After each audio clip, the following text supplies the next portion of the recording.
Here's my take on Aleister Crowley really quick. For people that know Aleister Crowley, you'll kind of get this. If you don't know Aleister Crowley's a dude that was on, for one thing, he was on a Beatles album cover, which kind of speaks volumes to how important maybe he is as a character.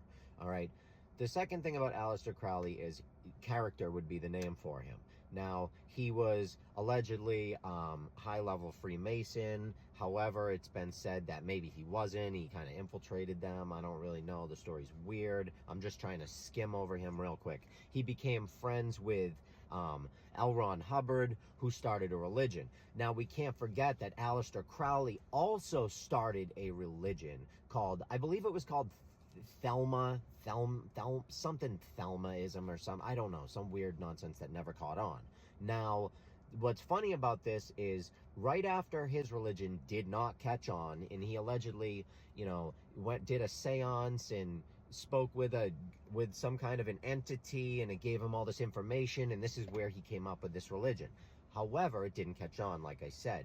Now, what's interesting is his friend L. Ron Hubbard then created a religion, Scientology, and that caught on because we have many celebrities, Tom Cruise, all these Toms are Scientologists. Now, Aleister Crowley, what was his purpose? What did he do? In my opinion, I'm going to break him down in 2 seconds right now. Aleister Crowley was used to flip everything upright on its head.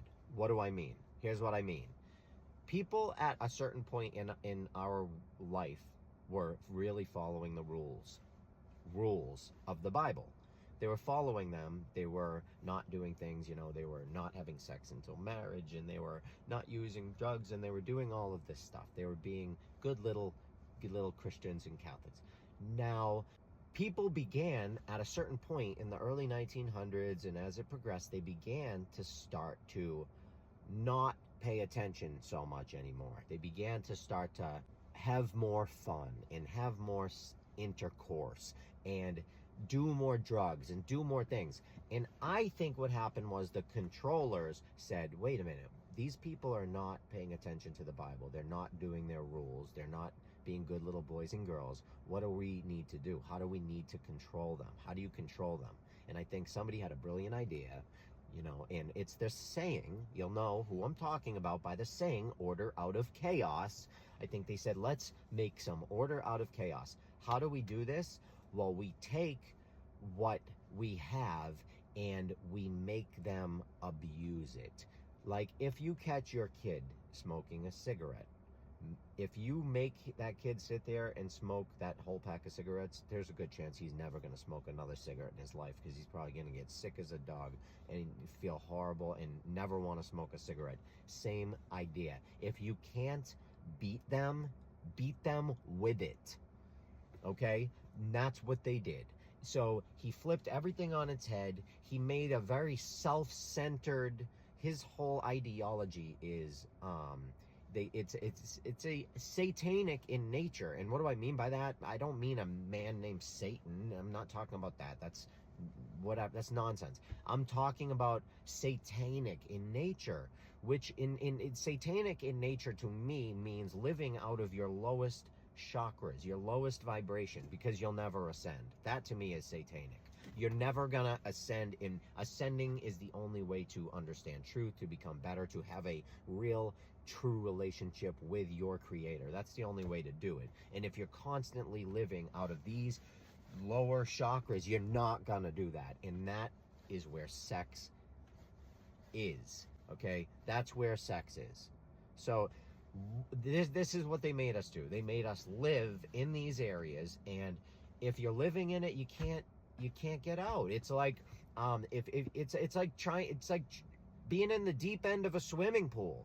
They left us in the deep end, and we cannot find the shallow end. We can't get out. That is what they did. They flipped it on their head. That is what Aleister Crowley did in a quick 5-minute video. I'm trying to explain it quick and easy. And I personally think that's what they did. That's why things got so crazy. During that time, that social engineering, if you think about it, was absolutely ridiculous. I've heard some crazy stories. Now, here's a story. I don't know if this is true or not, but Charles Manson, right?